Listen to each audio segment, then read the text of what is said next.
सियावर रामचंद्र की जय। मेरे प्यारे देशवासियों, राम राम।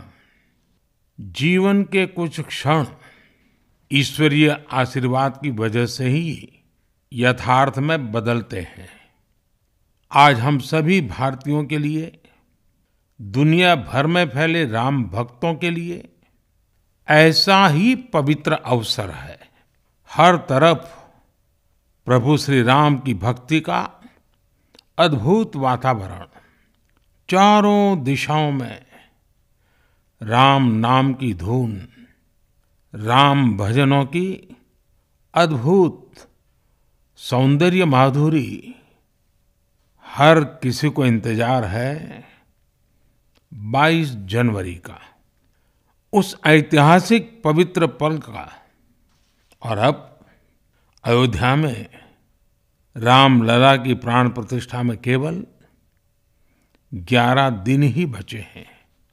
मेरा सौभाग्य है कि मुझे भी इस पुण्य अवसर का साक्षी बनने का अवसर मिल रहा है।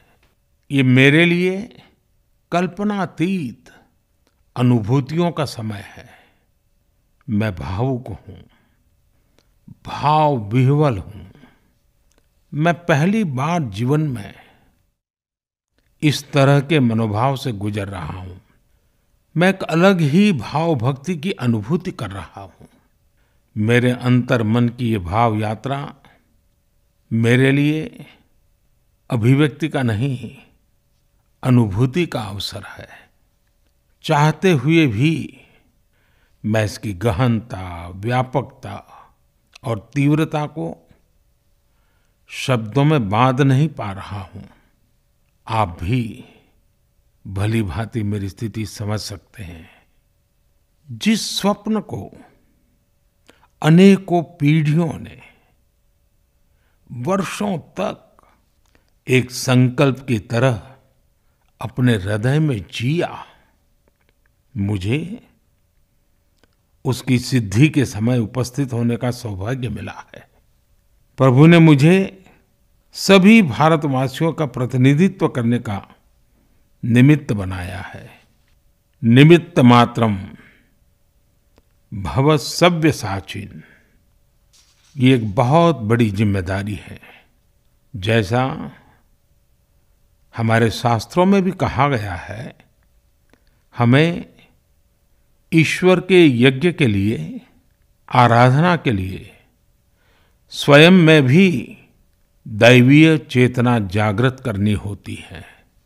इसके लिए शास्त्रों में व्रत और कठोर नियम बताए गए हैं, जिन्हें प्राण प्रतिष्ठा से पहले पालन करना होता है।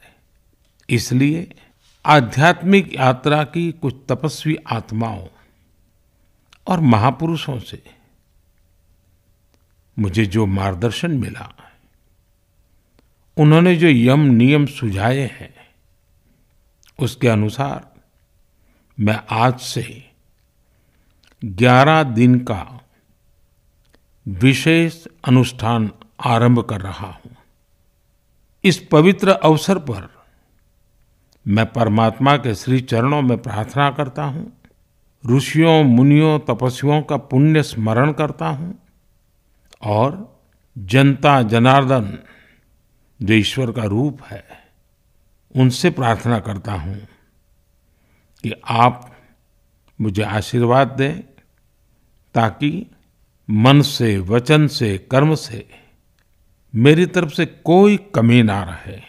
साथियों, मेरा ये सौभाग्य है कि 11 दिन के अपने अनुष्ठान का आरंभ मैं नासिक धाम पंचवटी से कर रहा हूं।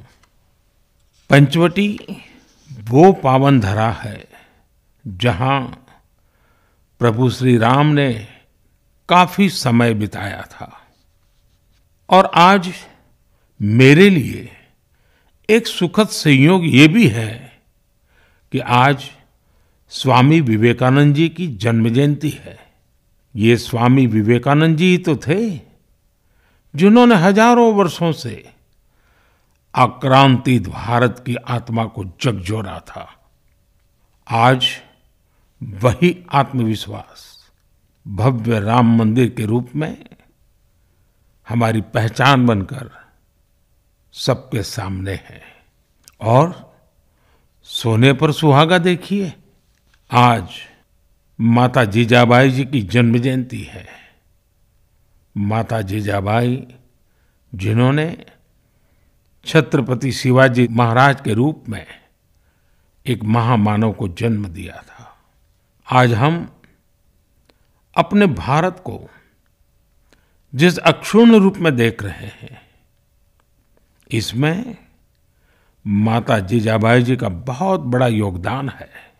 और साथियों, जब मैं माता जीजाबाई का पुण्य स्मरण कर रहा हूँ तो सहज रूप से मुझे अपनी माँ की याद आना बहुत स्वाभाविक है। मेरी माँ जीवन के अंत तक माला जपते हुए सीताराम का ही नाम भजा करती थी। साथियों, प्राण प्रतिष्ठा की मंगल घड़ी, चराचर सृष्टि का वो चैतन्य पल, आध्यात्मिक अनुभूति का वो अवसर, गर्भगृह में उस पल क्या कुछ नहीं होगा। साथियों, शरीर के रूप में तो मैं उस पवित्र पल का साक्षी बनूंगा ही, लेकिन मेरे मन में, मेरे हृदय के हर स्पंदन में 140 करोड़ भारतीय मेरे साथ होंगे। आप मेरे साथ होंगे, हर राम भक्त मेरे साथ होगा। और वो चैतन्य पल हम सबकी सांझी अनुभूति होगी। मैं अपने साथ राम मंदिर के लिए अपने जीवन को समर्पित करने वाले अनगिनत व्यक्तित्वों की प्रेरणा लेकर जाऊंगा। त्याग तपस्या की वो मूर्तियां, 500 साल का धैर्य, दीर्घ धैर्य का वो काल, अनगिनत त्याग और तपस्या की घटनाएं, दानियों की, बलिदानियों की गाथाएं। कितने ही लोग हैं जिनके नाम तक कोई नहीं जानता, लेकिन जिनके जीवन का एकमात्र ध्येय रहा है भव्य राम मंदिर का निर्माण। ऐसे असंख्य लोगों की स्मृतियां मेरे साथ होगी। जब 140 करोड़ देशवासी उस पल में मन से मेरे साथ जुड़ जाएंगे, और जब मैं आपकी ऊर्जा को साथ लेकर गर्भगृह में प्रवेश करूंगा, तो मुझे भी एहसास होगा कि मैं अकेला नहीं, आप सब भी मेरे साथ हैं। साथियों, ये 11 दिन व्यक्तिगत रूप से मेरे यम नियम तो है ही, लेकिन मेरे भाव विश्व में आप सब समाहित है। मेरी प्रार्थना है कि आप भी मन से मेरे साथ जुड़े रहें। रामलला के चरणों में मैं आपके भावों को भी उसी भाव से अर्पित करूंगा जो भाव मेरे भीतर उमड़ रहे हैं। साथियों, हम सब इस सत्य को जानते हैं कि ईश्वर निराकार है, लेकिन ईश्वर साकार रूप में भी हमारी आध्यात्मिक यात्रा को बल देते हैं। जनता जनार्दन में ईश्वर का रूप होता है, ये मैंने साक्षात देखा है, महसूस किया है। लेकिन जब ईश्वर रूपी वही जनता शब्दों में अपनी भावनाएं प्रकट करती है, आशीर्वाद देती है, तो मुझ में भी नई ऊर्जा का संचार होता है। आज मुझे आपके आशीर्वाद की आवश्यकता है, इसलिए मेरी प्रार्थना है कि शब्दों में, लिखित में अपनी भावनाएं जरूर प्रकट करें मुझे आशीर्वाद जरूर दें। आपके आशीर्वाद का एक एक शब्द मेरे लिए शब्द नहीं, मंत्र है।